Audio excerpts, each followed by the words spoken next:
Lions Rock Productions. This is Jay Moore. This is Greg Cruz. This is Bryce Vine. This is Dexter from The Offspring. This is Nathan East. This is Sebastian Younger. This is Daryl Ames. This is Stuart Copeland. This is Mick Gillette. This is Andy Summers. This is Dr. Bob Greenberg. This is Gabby Reese. This is Rob Bell. Hey, this is John Leon Guerrero. Hey, and this is Pete A. Turner.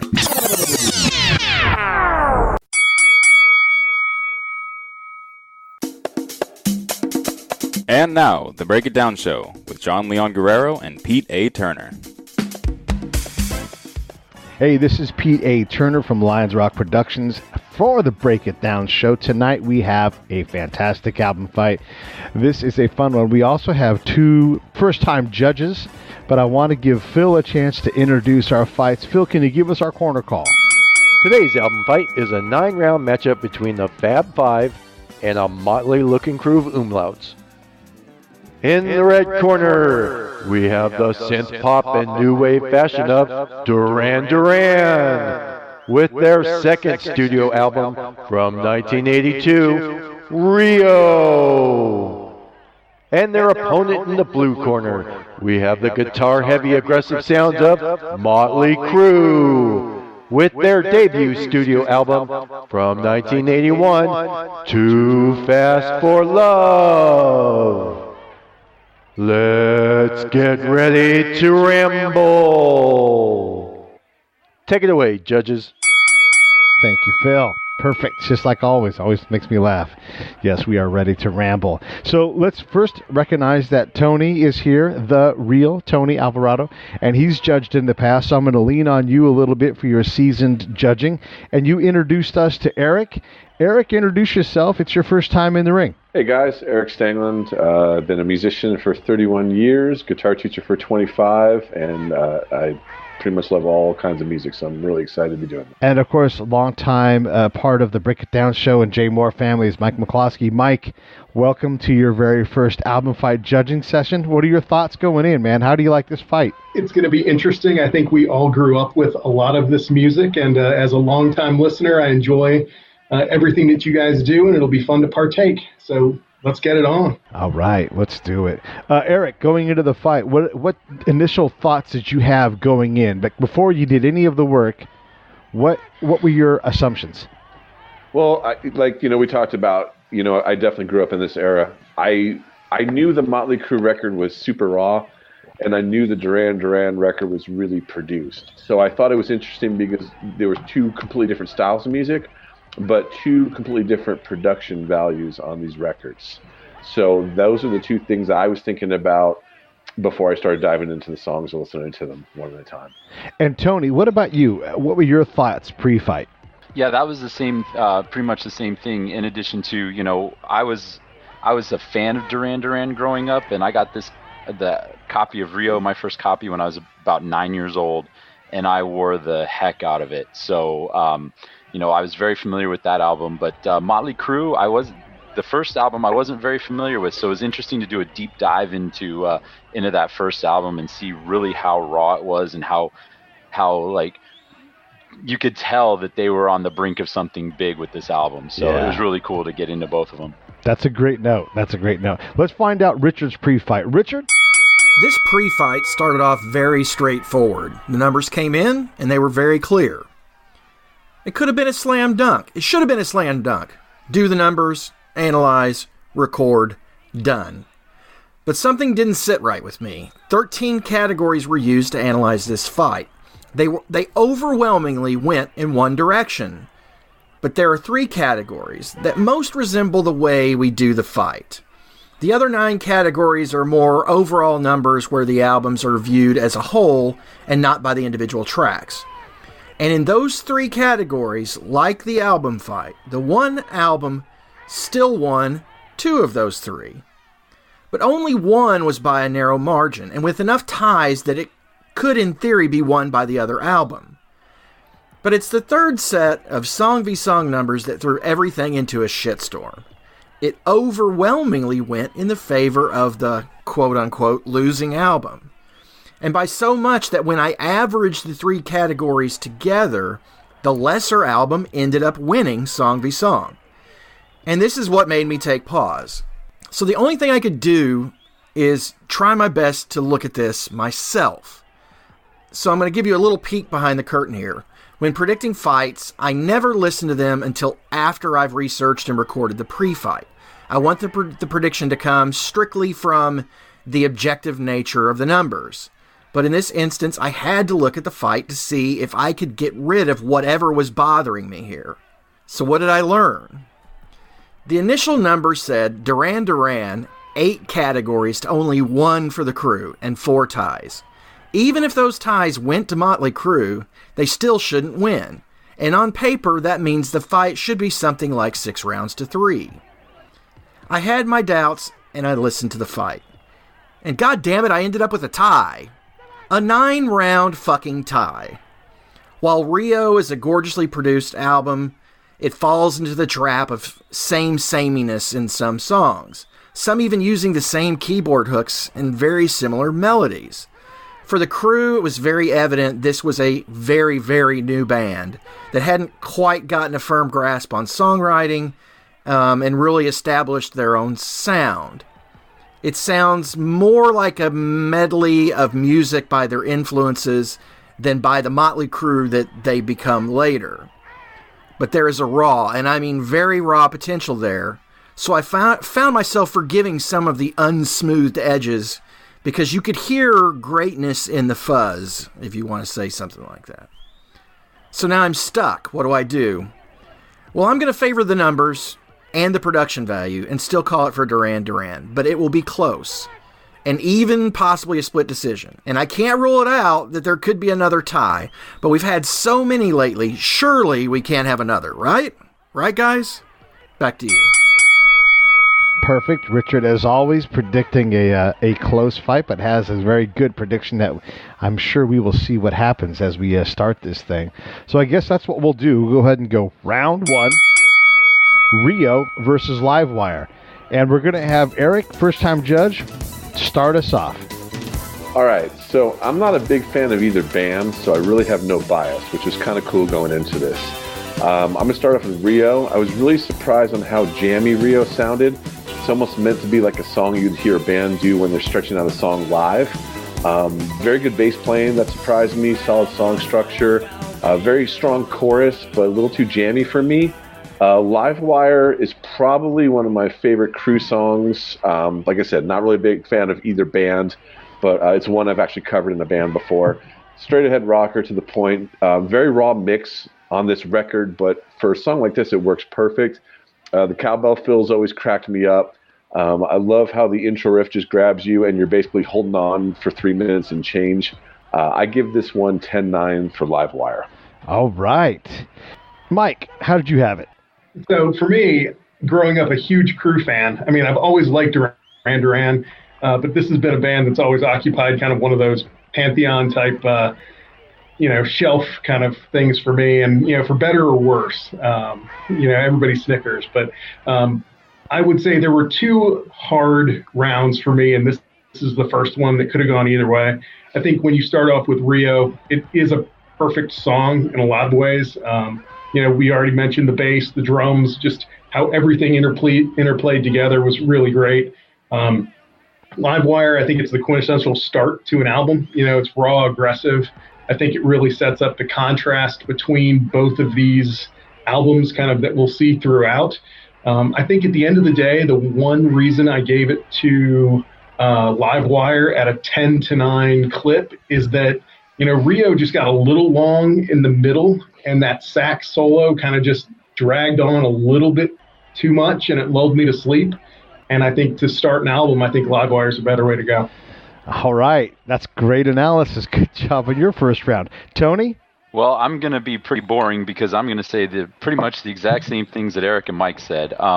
This was a tough round for me, too, like right out of the box. You have Rio, which is a great song. I mean, it's funny that it was the 4th single released from this album, but it's a great song. I remember the video. They're all on the boat, and they're all in their nice suits, and it's a fun song. The melody is catchy. The lyrics are good, and it's a great song to open the record. But then Livewire comes in with that opening guitar riff and then the drums, and it pretty much just punches you right in the face. You know what's coming. it cracks me up too, the gratuitous cowbell at the end of the song. It's like, that's so 80s and so Motley Crue. It's a perfect opener to the album, and you know, with this being my first dive into this album, I know Livewire was a single, but yeah, it definitely got my attention. I gave it to Livewire 10-9. Wow, all right. And just for the audience's benefit here, the CompuBox judges universally disagree with you guys. So you guys all went with 9s on Rio, and we all went 10, and the other way around on the other side. So already some stylistic differences. We'll have to see what happens here in round 2, My Own Way versus Come On and Dance. Mike, start us off.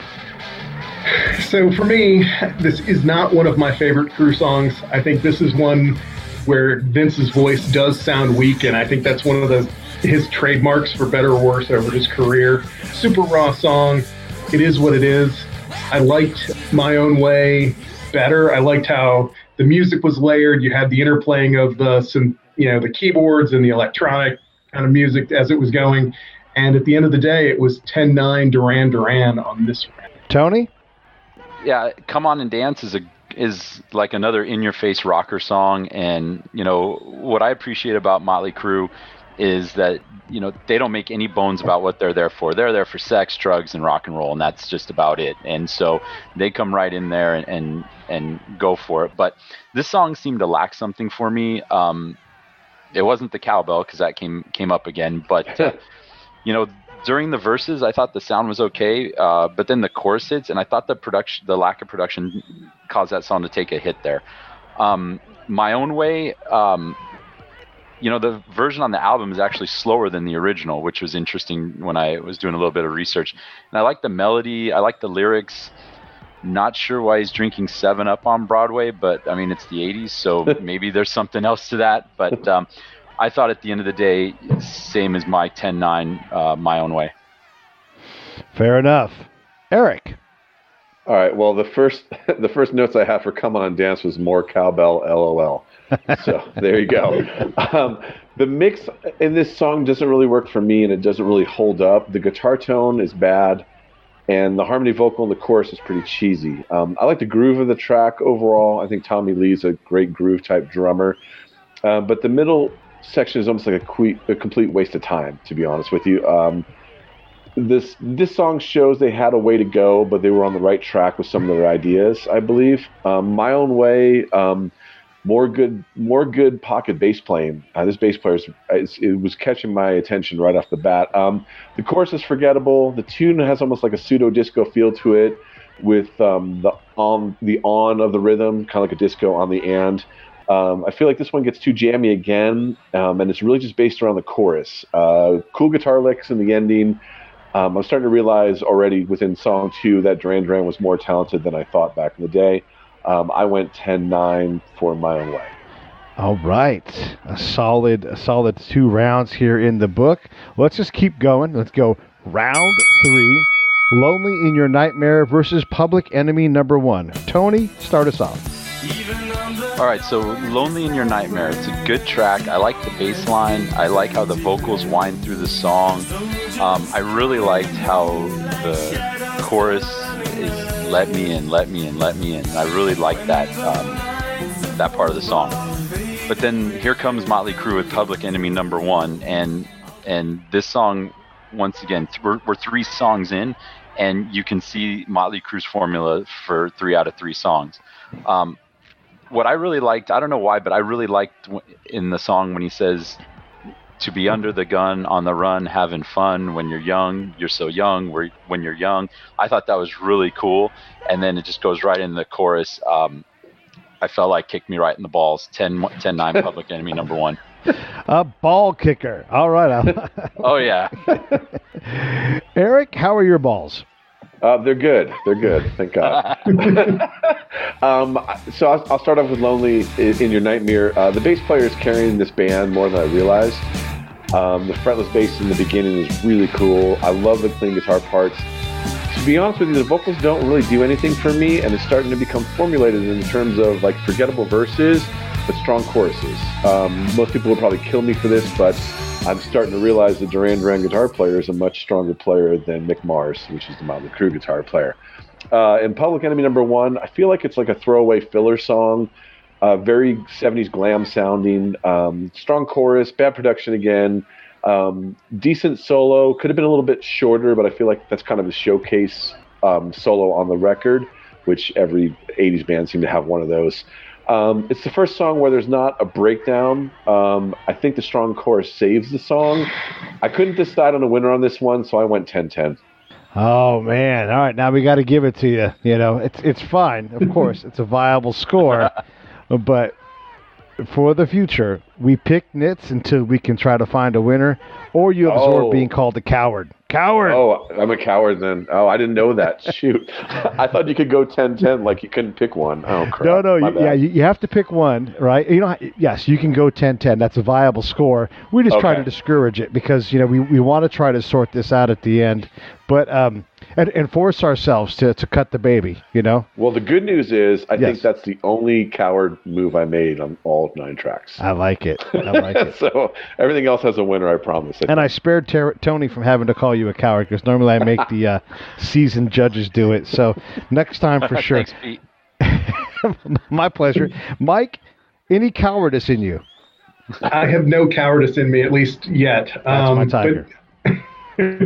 So I guess a couple things. I mean, you know, Public Enemy #1 was always one of those Motley Crue songs for whatever reason I liked growing up. But as I put on the headphones and really listened to it, as you know, you like us to do and do the work, I just found it didn't age well, Pete. Yeah. And I think back to probably like 5th or 6th grade. I mean, you guys may be a little bit older than I am, but I've got Motley Crue's uncensored VHS tape, and we're watching that. And this is when they're playing, you know, the early version of Public Enemy #1, and it's just totally like early 80s.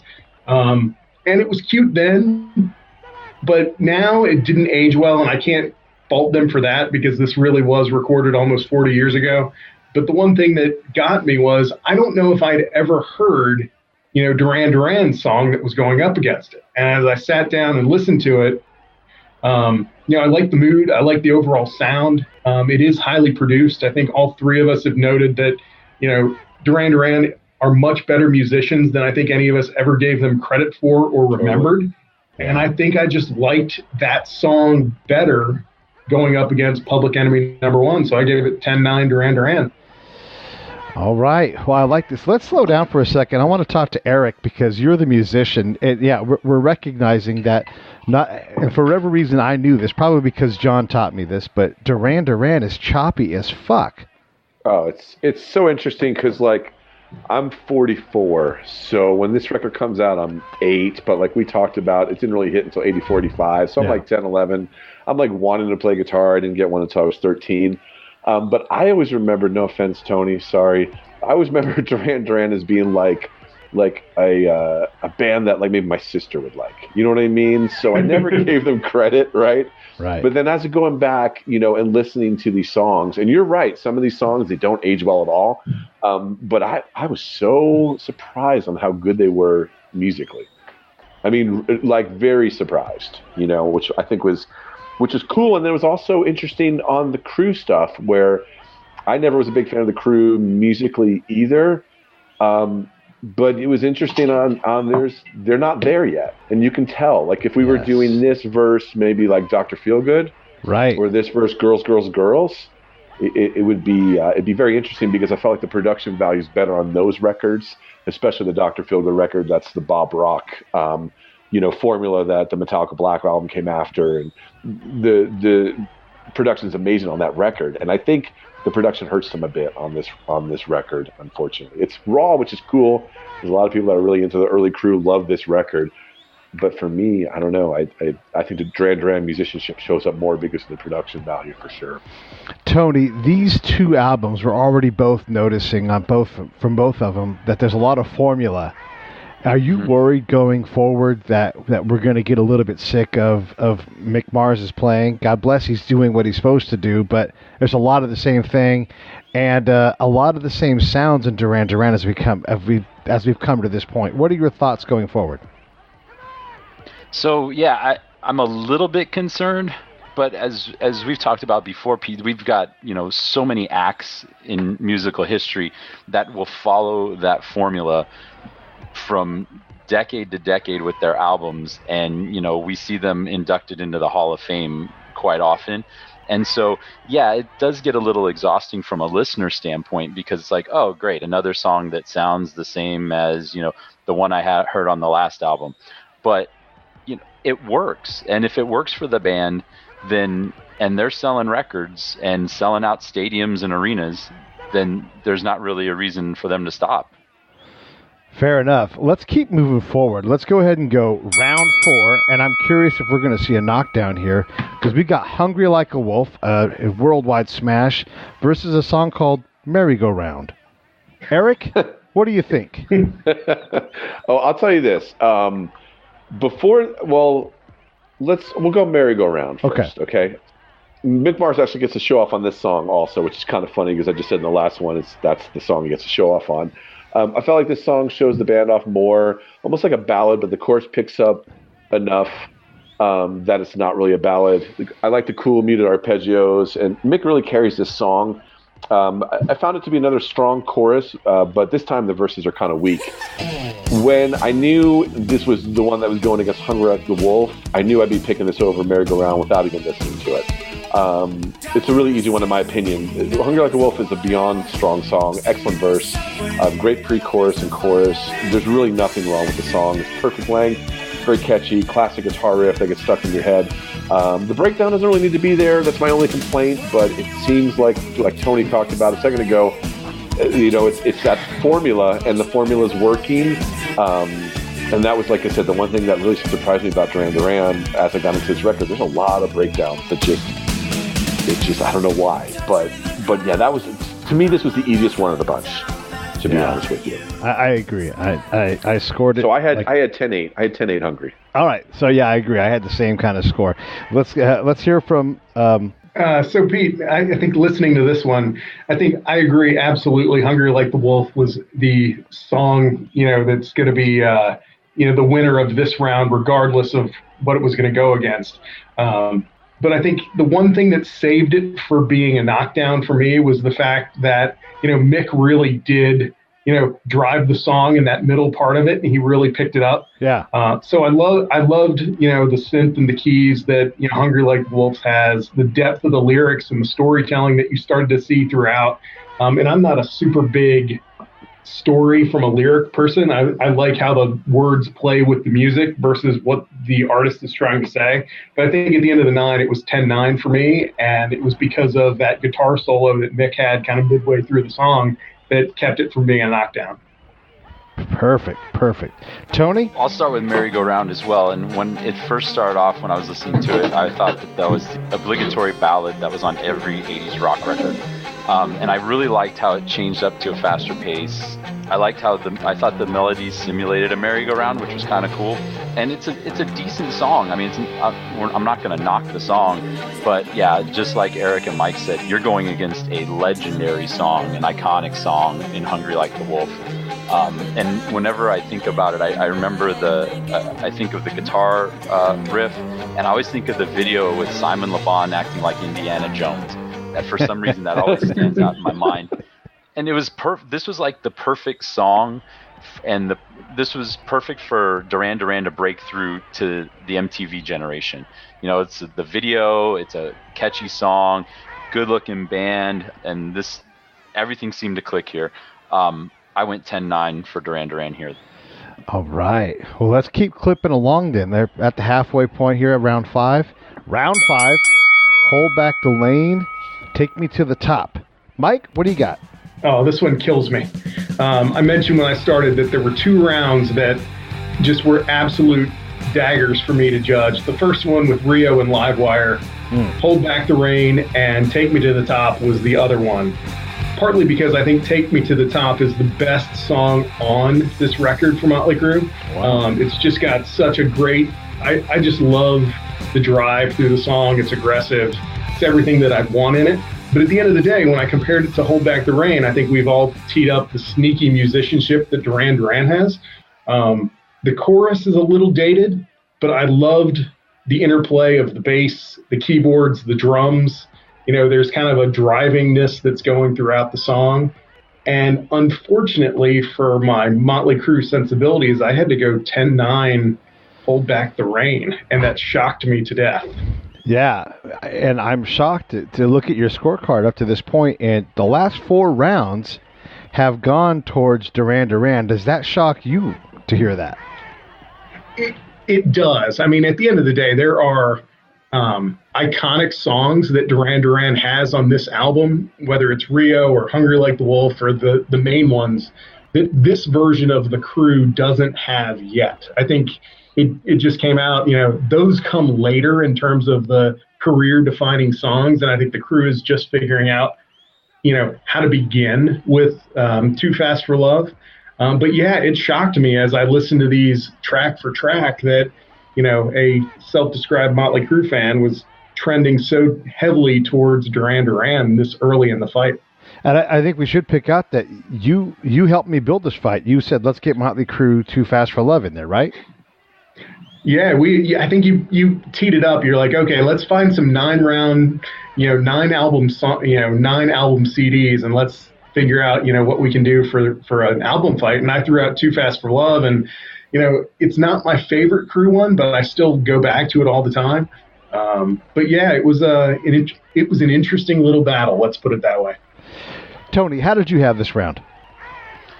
So I thought Take Me to the Top. I liked the opening drums into the guitar. I felt that the song pushed you around a little bit, and it wasn't anything like super special. It just seemed like it was simple, just a simple rock and roll song. I thought it was solid. I thought it holds up over time. Hold Back the Rain is probably the song that I liked least on Rio. And it's like when you have a great song like Hungry Like the Wolf, I was expecting, the next song to not be as good, but still to be, I'd be able to listen to it and go, oh yeah, that's pretty good. And I was just disappointed. I thought the chorus was very repetitive to the point of nauseating, and it seemed like a filler song to me to equal out the sides of the album. Like it was like they've got all of these songs on side 2, and they're like, we need 4.5 minutes. Let's throw a song on there. And I actually thought that the album would have been complete without this song. I went 10-9 for the Crew. All right, Eric. So me and Tony have known each other for 27 years, and it's almost like he was in my head on this one. I'll start off on Hold Back. It's kind of funny. We're going to sound like we wrote the same notes, but this one to me sounds too much like Hungry Like the Wolf, but not in a good way. It's a good song, but not memorable. The bass is way too loud and very Iron Maiden-like in the chorus, which I thought was really bizarre. Chorus is okay. Song feels like a filler. I'm starting to realize the singer has the same phrasing in a lot of the verses of these songs, which I thought was interesting. I would have liked a solo instead of a breakdown. It's almost like that was like a prerequisite in Duran Duran songs on this album. Take Me to the Top. Love the riff. This is where the raw production is great. I love how the bass line changes under the guitar riff, which gives it a little more action. Love the tempo change. Strong verse, stronger chorus. I can see this song being like a sing-along song live for sure. Interesting, the solo doesn't hit until the end of the song. Usually solos were like in the middle of the songs, for metal bands back in the day. I felt like Mick really opened up on that solo when he's playing with fire on that track. I gave this one Take Me to the Top 10-8. All right. Whoa, a knockdown. All right. Yeah, knockdown on that one, yeah. Yeah, the leathers are thrown around. Hey, Pete, as the Crew fan, I really don't have a problem with that one. This episode of the Break It Down Show is brought to you by Lions Rock Productions. That's us. We publish, evaluate, and develop podcasts just like this one, consult others to build their own, and create associated content and content marketing strategies. So if you're launching or expanding your social media presence, your business or your personal brand, or if you just want to take your media presence to the next level, reach out to us on Twitter at Pete A. Turner or at JohnLG69 at the Break It Down Show. There's 1,000 ways to get a hold of us. Now enjoy the show. Problem with that. Yeah. I bet you don't. But, all right. I want to add, Eric, we're just past halfway here, right? And Mike made a great point, and I think both of these bands suffer from this. They're not quite there yet. It seems to me that thus far, Duran Duran hits the ball a little farther, but there's a lot of formula, there's a lot of repetition. Look, the album that Motley Crue's put together is close, right? It's like 80%, like it's like a B-, and if they just had some other element, and they, like Too Young for Love is itself, the song itself is close, but I'm sorry, Too Fast for Love, the song itself, the album, it's almost there. But the next album, Shout at the Devil, Too Young for Love, like those songs are totally different things. What changed between those albums, do you think? I can tell you a couple of things as being a musician for many, many years. They got to tour like crazy, and touring makes you a tighter band, but it also allows you to see what's working and what's not working live, and that's a big going back to the drawing board for the next record. A lot of times when you listen to bands, their second or third record, that's usually when they start really hitting their groove, and it's usually that touring. How much did they tour? I mean, I think they played the U.S. festival with Ozzy before they even were signed to a label, from what I remember. You start playing gigs like that, you start playing with Ozzy, playing with a lot of bands that have great musicianship. You kind of learn how to be, I don't want to say more professional because the crew is pretty crazy, but I think you craft your songs better because you're starting to realize what works and doesn't work. I mean, before I ever played live, we wrote a bunch of songs, but the only people we're playing them in front of is us. Yeah. When you go out and play live, you understand, like, okay, this part's way too long, or this part doesn't really work with the audience. When you go back for that next record, you can be like, all right, let's chop this down a bit, or let's do this, or let's do that. And I think with the Crew, you start to see that as they go on throughout their career. And I noticed it with this album, is the riffs are there, and the song, the vocals are starting to get there, and maybe just a better producer too, because you definitely did see that within that 83, 84 to about 87, 88, they really grew as a band. Well, and they largely self-produced this album, and then they had an actual pro. And the pro is going to sit back, and I'm going to tell you who it is in a second as I think of it. But the pro is going to sit back. Tom Worman. Who?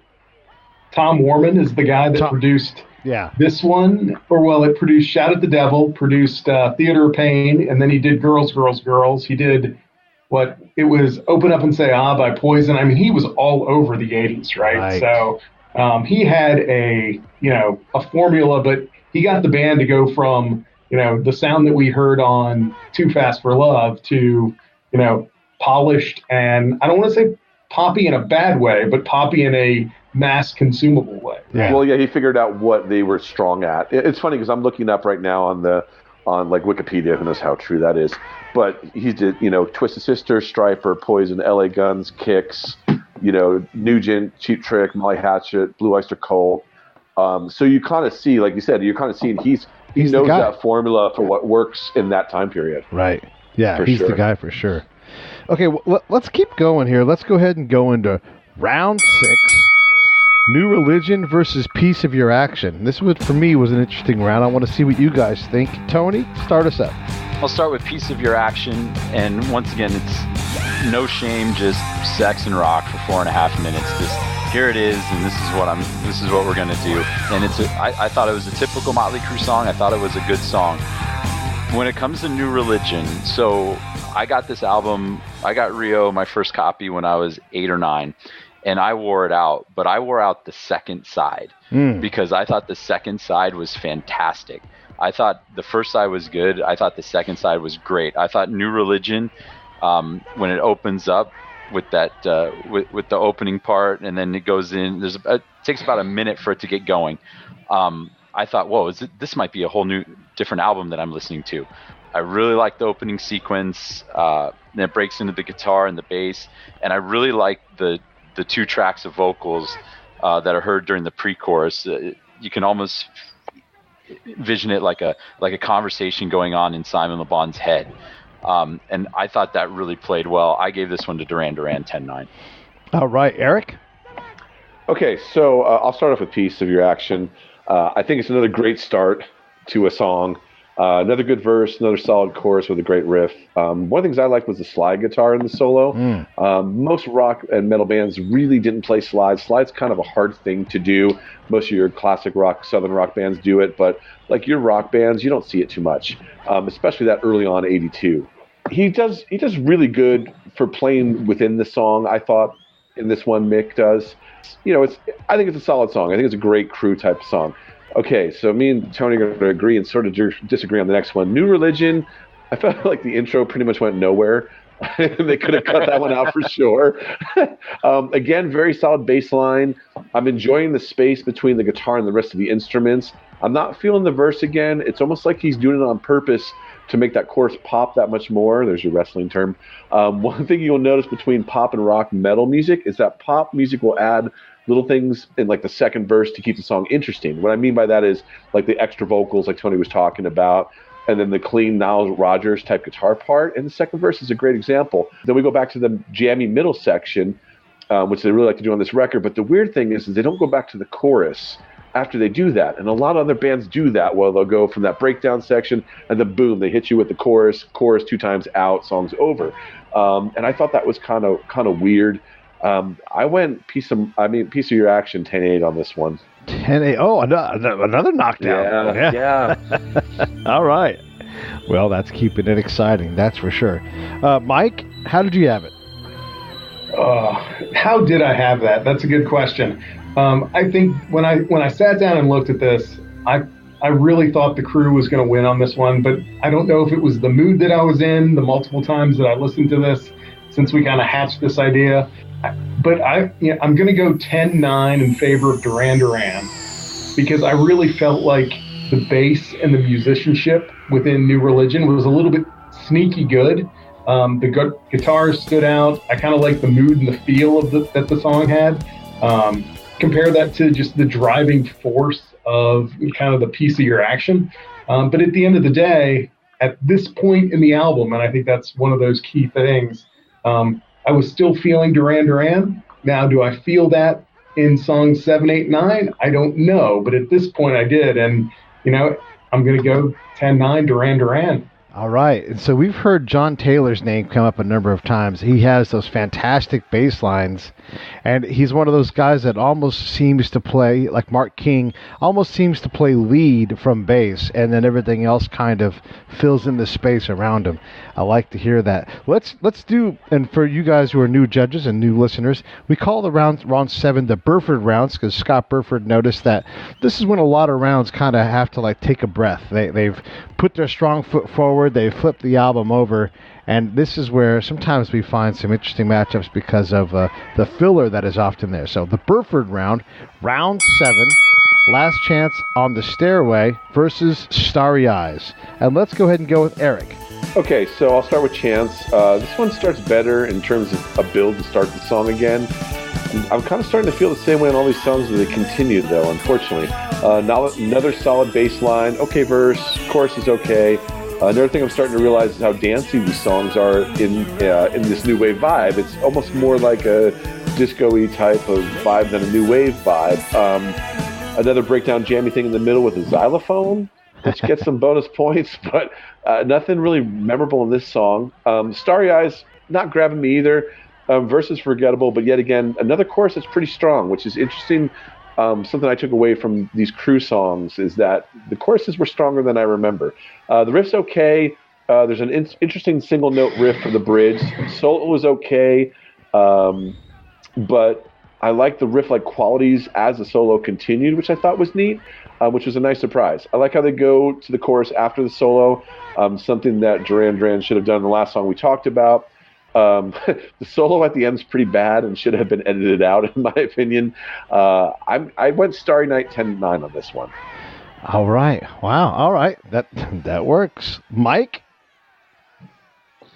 So my opening comment for this one, guys, is that this would be the only round that if I didn't have to pick a winner, I probably wouldn't have. Same.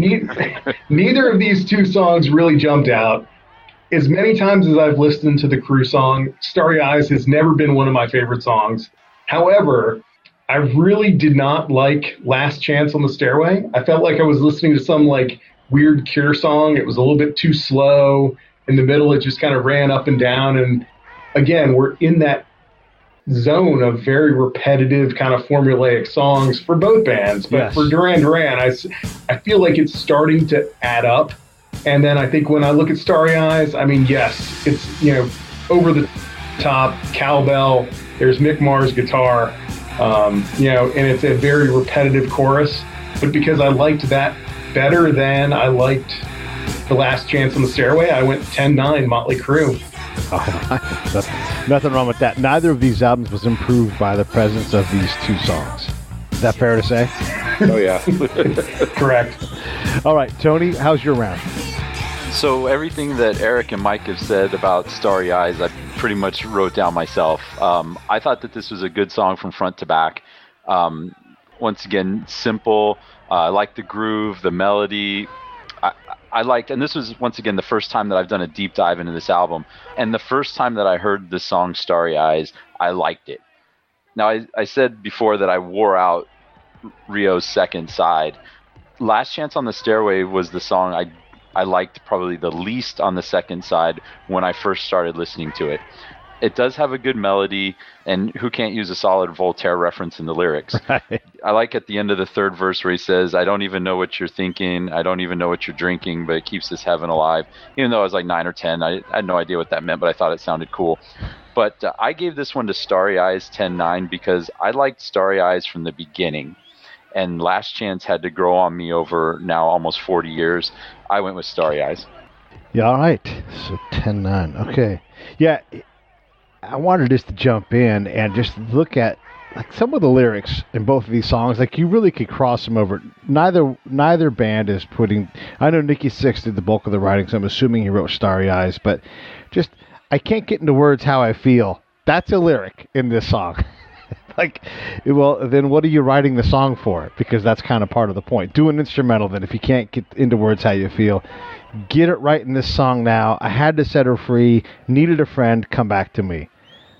Not spectacular songwriting, Nikki Sixx. Not. So anyhow, let's go ahead and get into round 8. Save a Prayer versus Too Fast for Love, the title track. And let's have Mike start us off. Okay, so for me, this is a 10-8 round for Motley Crue. Whoa. Driven specifically by that opening riff. And if I could hum it out and not embarrass myself completely, I would. But I think if we all can internalize what Mick Mars' opening riff sounds like, that's exactly what did it for me. I think by this point in the battle, I'm kind of on fatigue from some of Duran Duran's tunes. And as strong as I was for them early in the battle, by the time I got here, it was just too slow. I didn't like the keyboards. And to go up against that driving opening riff that Mars had, I was just kind of like, all right, this is one of those where, you've got two fighters that are going side by side and somebody just gets either a haymaker or a lucky punch like late in the battle and puts them on the canvas. So that's kind of the way I scored it. So 10-8 Crue. 10-8 Crue, a knockdown. Tony. So I'll start with Save a Prayer. It's my favorite song on the entire album. I thought that it's a fantastic new wave song from the opening keys, John Taylor's bass line. I thought the lyrics were good. I thought this song was just, we talk about formulas, but I just thought that this song was a little bit, it may be a little over the top. I thought it worked. I thought it was really good. I thought the song was strong lyrically, but the one thing that you have to make sure when you listen to Save a Prayer is you got to listen to the 5-minute version because the edited version is just terrible. It cuts too much of the story out. Too Fast for Love, Motley Crue comes out, the opening riff, Vince Neil steals your girl and he's going to let you know about it for 3.5 minutes or so. I thought that Too Fast for Love, like Mike said, the riff was really good and it starts you going. I thought this song would have won a round against any other song on Duran Duran's album, but not against Save a Prayer. So 10-9 Duran Duran. Eric, how'd you have it? I also had a 10-9 Save a Prayer. I totally agree with Mike. Right off the bat, that intro is it's classic Crue. The verse is decent. I like the harmony vocals in the pre-chorus. I thought that was a nice touch. The chorus is strong, but the gang vocal response in the chorus was a little weak production-wise. I felt like way too long of an outro chorus for my taste. It's almost like they didn't know how to end the song, or they didn't want to put another part into the song, so they just repeated the chorus with some drum and guitar fills. Save a Prayer, love the old school Nintendo sound in the beginning. This is what I've been waiting for since Rio. Very solid verse right out of the gate. Pre-chorus is very strong, and the chorus is the strongest part of the song, which is kind of how you're supposed to do it. Very singable, lots of feel in the vocals. Other than the Tarzan synth part in the song's beyond strong. It's the first one where the bass didn't stand out or grab me. So like I said, 10-9 Save a Prayer. All right, let me ask you about that great analysis, by the way, on the Tarzan synth sound. This is one of the things that I've noticed about, apart from Rio, where they actually brought a sax player in, they do everything with the synthesizer, and there's some real powerful things that are being done by on the different synthesizers they have there, the Rhodes and the Moogs and all those things. But I always wish that they would actually bring actual horns in, or bring if it's a pan flute or whatever that is for that Tarzan sound, because I promise that if Zamfir comes and he plays the pan flute, he's not going to play that Tarzan sound. He's going to play something better, So Nick Rhodes is fantastic at playing the marimba and sound effects and synthesizers and keyboard, but would you please let Zamfir come and actually play? Don't you think, Eric, that might have changed that sound if they had found a slightly different way to do that? Yeah, and I'll give you a great example. I love Hall & Oates, but I hate that they use a drum machine for some of those tunes. And if you watch Daryl's House and you see these songs play with the drummer, oh my God, the feel is so different. The pocket's amazing, and I totally agree with you on that. It's like, bring the real instruments into the equation, bring a real horn section, bring, a pan flute, I think new wave bands really relied on samples, keyboard stuff, for a lot of that stuff. And maybe it was part of that sound for that era. Yeah. You know what I mean? But yeah, I do agree with you. You get the real live instrument it's supposed to be, it always wins. And that person's an expert on that thing. And so they're going to say, exactly, not like that. Let's do it like this. Yeah, exactly. And there are times when this bet with the synthesizer pays off, and Rhodes really nails it. I mean, Mick Rhodes is fantastic. There's times when he's looped stuff, and you're like, how is he making that sound come out? But there are a lot of times when, if you just had four dudes with horns blowing the back of the wall down, you would get to a different place in these songs. I'm definitely confident in that. Okay, let's go ahead and go into the final round. We finished the penultimate 8th round. Final round, round 9, The Chauffeur versus On With the Show. Tony, start us off. All right, so I'll start with On With the Show. I wrote down in my notes, it sounded like a song about moving on after tragedy, because every band has a song about that. And we were talking earlier about, the lyrics not being sophisticated, and I wrote down, he was bad, he was never good. But okay, that's, thanks a lot. I didn't really care for this song at all. It has a good guitar riff, but that's about it. I didn't really like it that much. The Chauffeur, on the other hand, I thought it's completely underrated. I like how it comes in slowly. It creates a dark mood. I like the story in the lyrics. I like the ending of the song, the last minute and a half where Simon Le Bon's is playing the instrument. I think it's the ocarina. And it just allows my imagination to wander.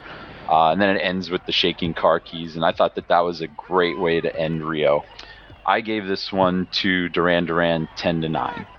All right. Eric? We couldn't be farther off, buddy. On this one. I'll start off with The Chauffeur. I thought the song was interesting because it's not like any of the other songs on the record. Drum machine with an old school hip hop vibe, eerie keyboards, no real instrumentation until the weird break with a flute or keyboard flute. The song is totally baffling me. I don't know if there's a chorus. I don't really know what the song is about. It's a perfect ending to a record, though, if you want to have that avant-garde type of song on a record. On With the Show, I'll be honest, I'm a sucker for songs like this, up-tempo type ballad. Great intro, great verse, very strong chorus. I really enjoyed this guitar solo, and I actually wish it was a little longer, to be honest. You can see how this song was almost like a precursor to Home Sweet Home. Very Thin Lizzy 70s sounding second solo.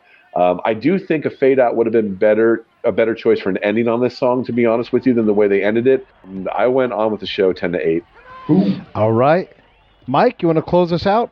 I don't know if I can top that one. I think the chauffeur did nothing for me, like, as I listened to it. I think it was the last song. I was going through a number of songs. Like, I think I was at Duran Duran Fatigue, by song number 7.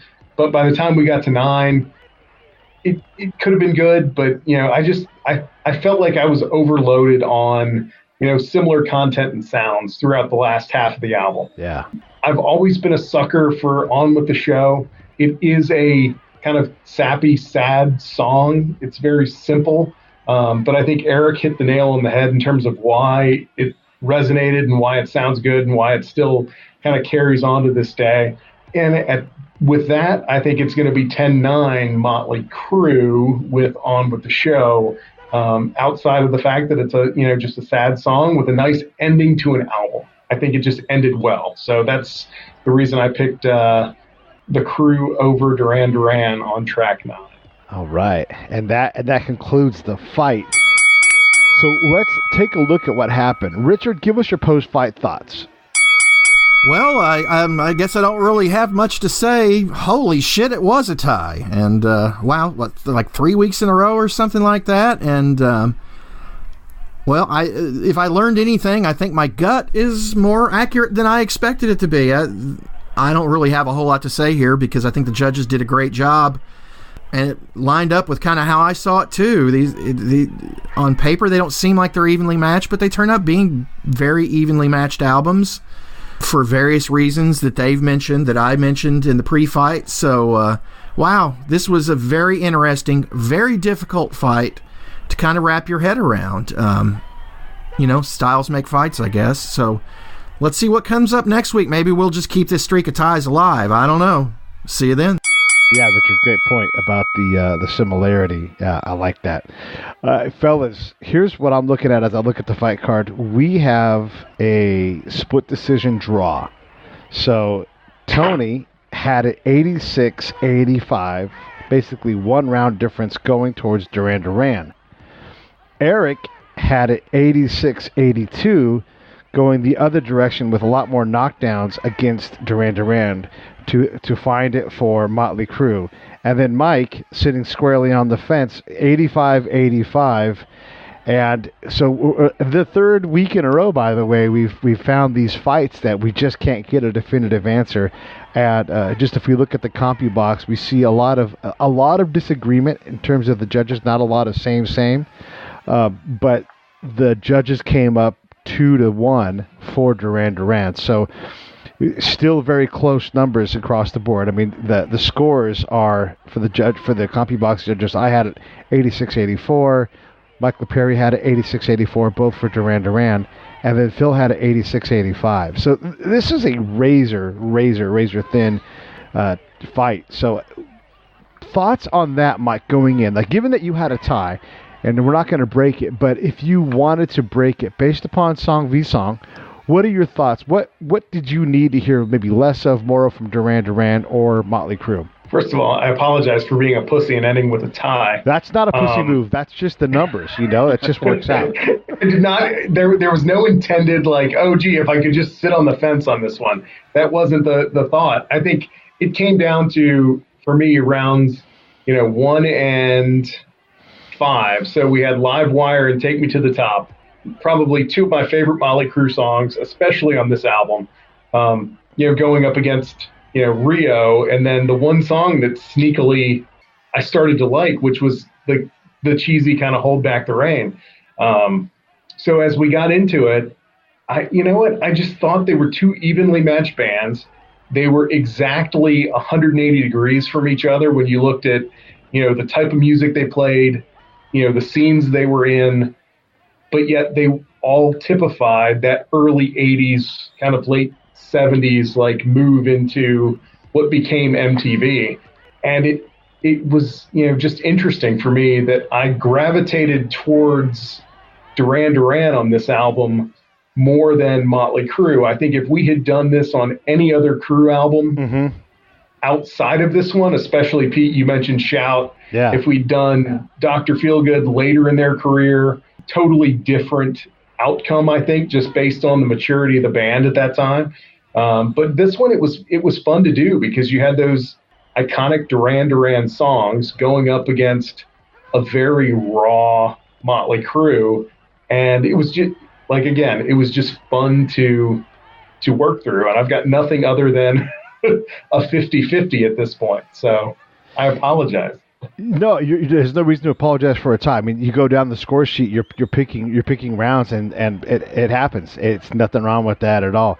I think also this is the first or the second album for Duran Duran too, so they also have some seasoning. If you put this out, Motley Crue against Notorious, 86 versus let's see, what would that be? Too Young for anyhow. If you did that, we might still have two bands that have figured it out and are hitting hard, and still have a draw. I think it just kind of depends. I did want to say this to you, Eric. I totally agree about Live from Daryl's House, and we've had their drummer, Brian Dunn, on the show several times. Oh, nice. And we talk a lot about that, and how, when they bring in these alternate, these other musicians, and Rob Thomas says, hey, I want to play this in a minor key and make Kisses on My List a totally different song. And they look at Brian, and he's like, okay, we're going to go cross stick and bass, and that's about it. And it's like, he totally changed the dynamic in the room. So it goes to that point that we were talking about in round 8. Your thoughts, you had this quite a bit different. Even though the musicianship of Duran Duran was notable, you still had quite a bit of an ass-kicking here for Motley Crue. What was the difference for you? I think the difference for me, and I wrote notes for the outro of this, I think the difference for me was, I thought Motley Crue was what I thought they were going to be, but I was really surprised on how strong a lot of the verses were vocally. And I'm not talking about like performance, just melody-wise. I wasn't expecting that. I felt like the record showed they could write some classic songs, and just a couple of years later, they really achieved that, especially with the production jumping up as their budget increased for their albums. It would have been interesting to see if these songs would have been better with a Duran Duran-like production, or if they would have lost their charm and edge with that type of production, like they did later on in Dr. Feelgood, in my opinion. I felt Dr. Feelgood was a good record, but I felt like it was too overproduced, and I think that took the edge away from Motley Crue, where like the Girls, Girls, Girls record, I think was like that perfect Motley Crue attitude record. I just felt like I just was surprised on how strong the choruses and the verses were. I always knew the riffs were strong, but I was very surprised about that. And I think that was the thing I was thinking Duran Duran was going to do.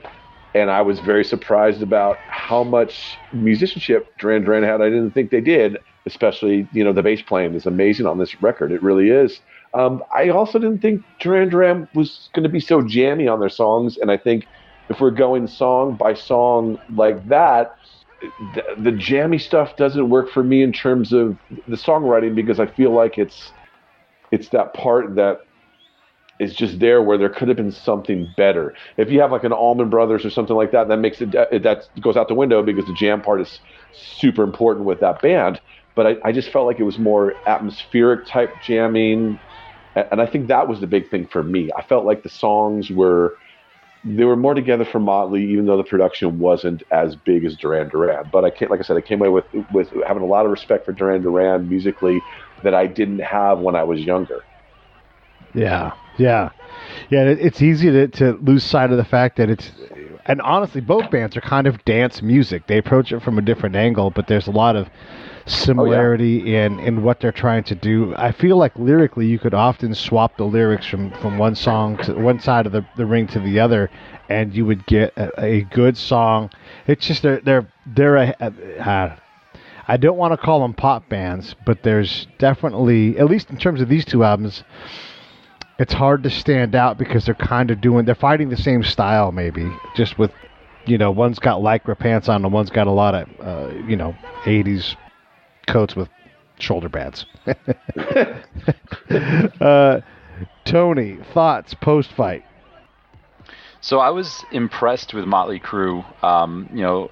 I've never been a big fan of Motley Crue. I think the only Motley Crue album I ever bought was one of their greatest hits albums, and to be honest with you, I don't even know where it is.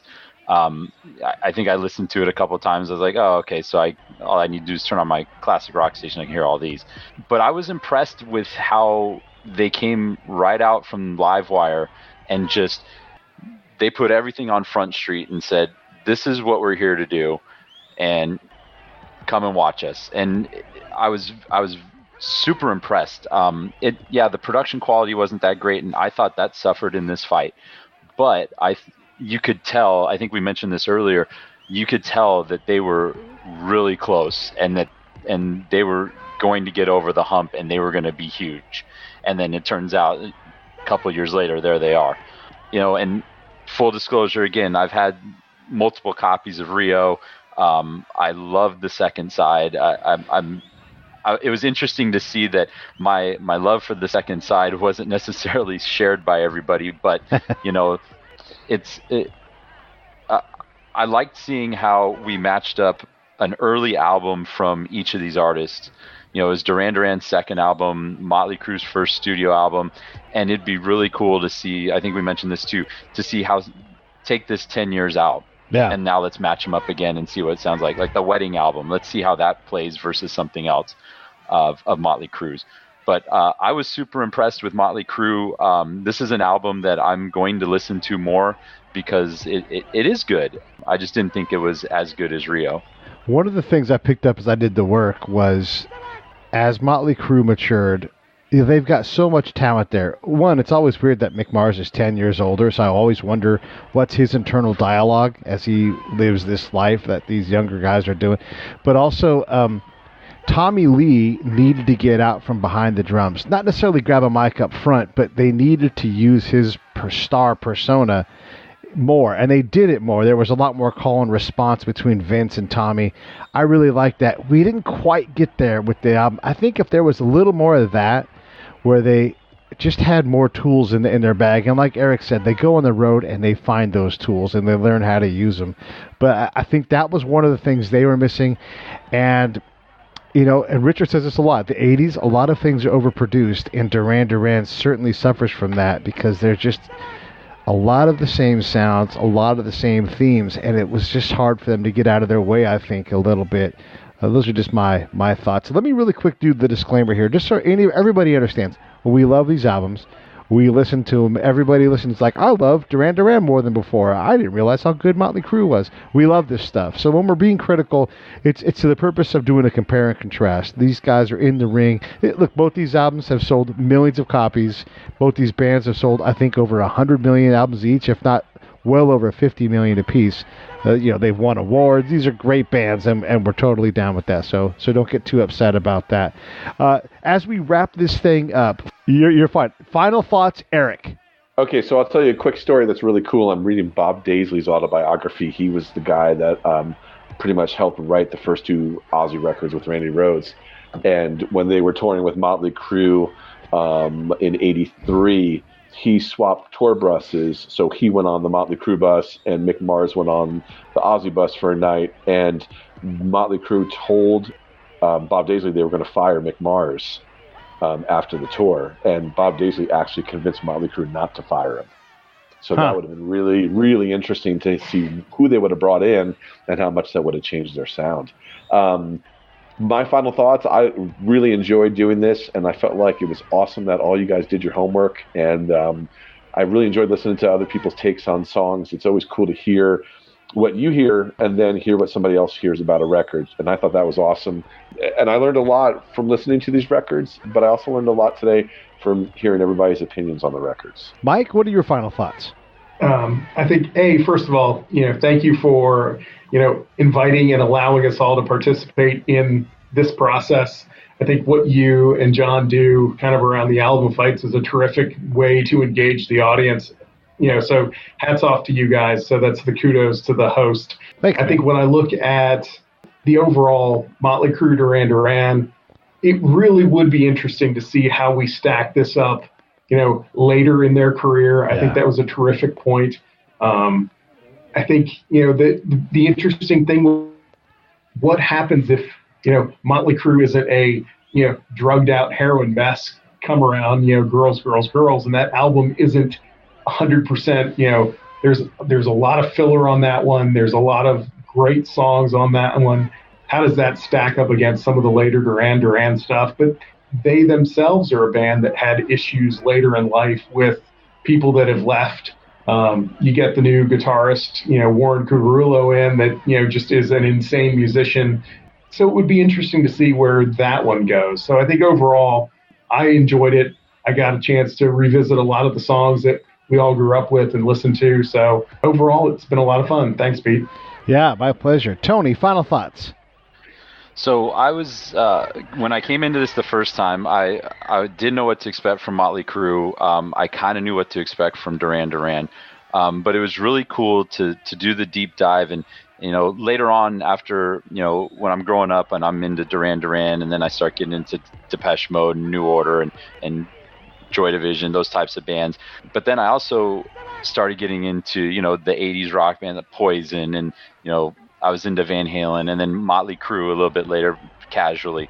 But it was really cool to see, when I listened to the Motley Crue record, how you could see their track. Hey there. And I thought that was really cool. Going on? And then Duran Duran, they are what they are, and I had a really good time doing this, and it once again, to echo the sentiment, it'd be really interesting to see them later on and see how they match up. Well, then let's just go ahead and say we're going to do that. We'll find some two rounds. Let these guys all go get past their medical suspensions because both of them are pretty cut up. But let's have them come back and get in the ring and see what happens when we get the seasoned bands in the fight in the ring together. So, And Mike, thank you so much for the recognition. That's really sweet of you to do that. I don't know that anybody else has said that directly like that, so thank you so much. And let me thank you guys for coming on, because one of the best things about this is sharing time with one another. Like Eric said, I love hearing what you guys all hear and seeing what you see, and there's no bad analysis. It's all interesting, and there's always unique takes, and you don't know the mood of the person, if it's raining outside. All these things come to bear, and for sure, Duran Duran and Motley Crue never thought, we better do our best because we're going to be put up against another band 35 years from now, and we want to have a good showing. So I always love the coincidences that come out of these things, and thank you all so much for doing this with me. Thank you, Pete. Absolutely. Yeah, it was so much fun.